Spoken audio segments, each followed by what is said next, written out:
8th grade. Today I'm going to be talking to you a little bit about gargoyles.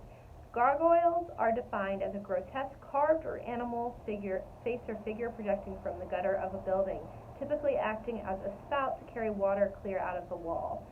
So, originally gargoyles were used for two purposes. The first was to remove water from the church's draining systems, so it was a very practical use.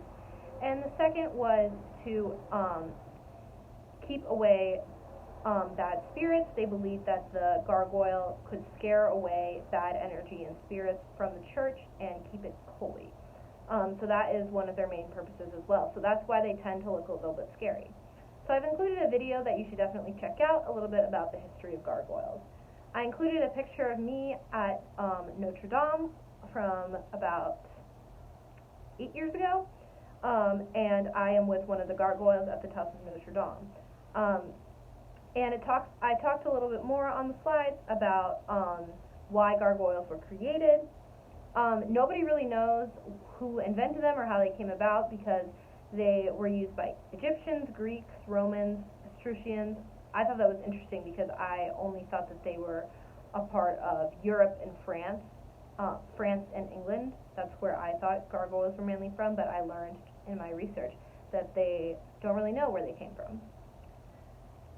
You can find gargoyles at cathedrals around the world. A lot of historical cathedrals, if you ever have been to one of those, will most times have gargoyles. For example, the National Cathedral has a lot of gargoyles, and they're a lot of fun to spot. There's even a Darth Vader gargoyle at the National Cathedral that you can look for if you ever go there.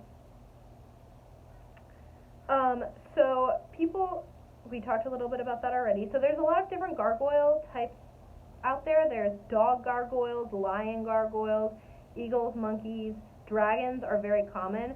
And there's a few more recent ones on here. Make sure you check all these pictures. But a lot of the time you don't really know what animal you're looking at, because gargoyles are kind of a combination of several different types of animals, or kind of like a dragon-like character from the artist's imagination.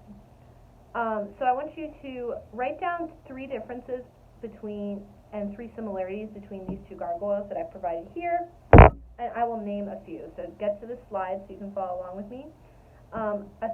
3 similarities I see. I see their eyes look very similar. They're bulging out of their heads.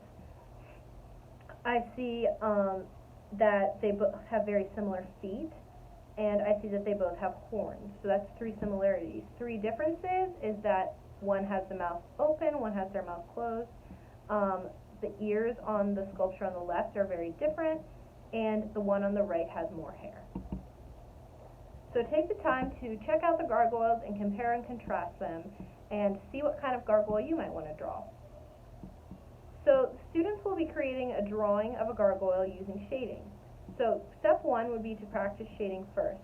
So I put some exercises for practicing shading. This will help you get better at it so that when you start your gargoyle, you're all ready to go.